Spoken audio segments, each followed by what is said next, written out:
আসসালামু আলাইকুম। জিটিনস্টিটিউটের পক্ষ থেকে সবাইকে স্বাগত জানিয়ে শুরু করছি অ্যাডোবি ইলাস্ট্রেটরের নতুন আরেকটি টিউটোরিয়াল।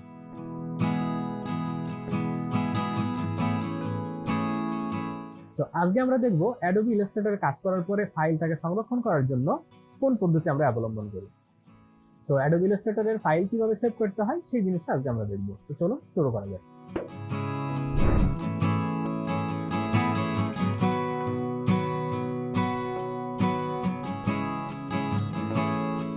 এখন এইটাকে যদি আমরা সেভ করি একটা ইমেজ আর একটা এডিটেবল ফাইল ইলাস্ট্রেটরের ফাইলের এক্সটেনশন হচ্ছে এআই আর হচ্ছে ইপিএস। এই দুইটা ফাইল ফরম্যাটই চলে ইলাস্ট্রেটরের জন্য। ইপিএস না, এডিটেবল বলছি। জেপিজি তো জেপিজি, পিএনজি তো পিএনজি, ওগুলা যা ফটোশপেও যা ইলাস্ট্রেটরেও তাই, কিন্তু এডিটেবল ফাইল।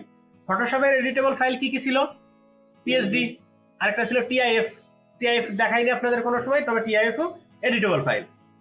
আর ইলাস্ট্রেটরে সেই একই রকম, এআই হচ্ছে মেইন এডিটেবল ফাইল। পিএসডি যেমন ফটোশপের মেইন, এআই হচ্ছে ইলাস্ট্রেটরের মেইন।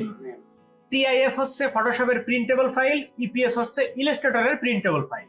তো যখন আমরা প্রিন্ট মিডিয়া রেডি করব তখন ওই জিনিসগুলো দেখবো, সমস্যা নেই। অবশ্যই জেপিজি হবে। হ্যাঁ, জেপিজি ফাইল ফটোশপে যেটা ছিল এখানেও সেটা। ফটোশপে কিভাবে করছেন? ফাইলে গেছেন, সেভ অ্যাজ করছেন, এখান থেকে জেপিজি ছিল। এই জেপিজি নেই কেন? দিস ইজ দা সমস্যা। ইলাস্ট্রেটরে জেপিজি সেভ করতে হলে এইভাবে করা যাবে না, ওর করতে হবে file export save for web. Illustrator ফটোশপে দেখাইছিলাম সেভ ফর ওয়েব।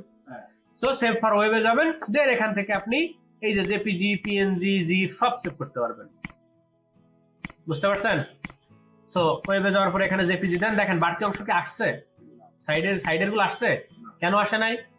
কারণ ইলাস্ট্রেটর শুধুমাত্র আর্টবোর্ডের ভিতরে যতটুকু থাকে এই জিনিসগুলোকেই ডিফাইন করতে পারে।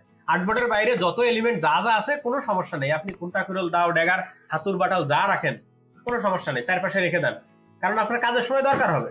এই জিনিসটা আপনি একটা ড্রাফট করছেন, এটা এখানে রেখে দেন, এটা 2-3টা ড্রাফট করছেন, কোনো সমস্যা নেই, এগুলা থাক। আমার যখন দরকার হবে এখান থেকে নিয়ে এসে আমি আর্টবোর্ডের ভিতরে কাজ করব। আর্টবোর্ডের ভিতরে যা যা থাকবে এইগুলাই আউটপুট থাকবে জেপিজি বা পিএনজি হিসেবে। সো আমরা এক্সপোর্টে যাই, সেভ, এখান থেকে জেপিজি দিলাম।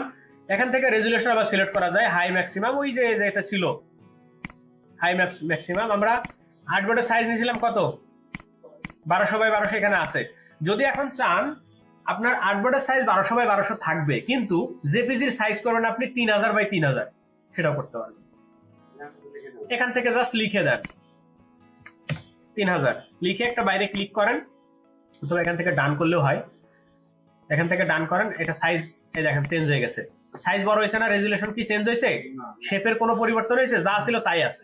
এখন যদি আমি এটা 3000, এটা যদি 30000ও দেই, তাও শেপের সাইজ সেম থাকবে, কোনো প্রকার পিক্সেলও দেখা যাবে না, একটু শার্পনেস নষ্ট হবে না। কিন্তু এই ইমেজের দেখেন অবস্থা তেনাতেনা হয়ে গেছে, কারণ এটা তো স্টক ইমেজ তো ইমেজ। দেন সেভ।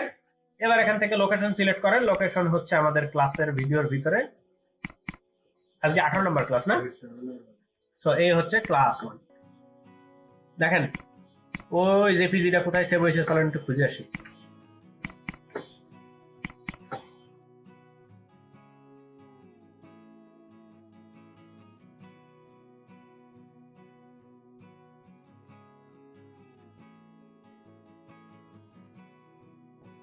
বোঝা গেছে? এই হচ্ছে JPG. So JPG PNG save করতে হলে file export save for web.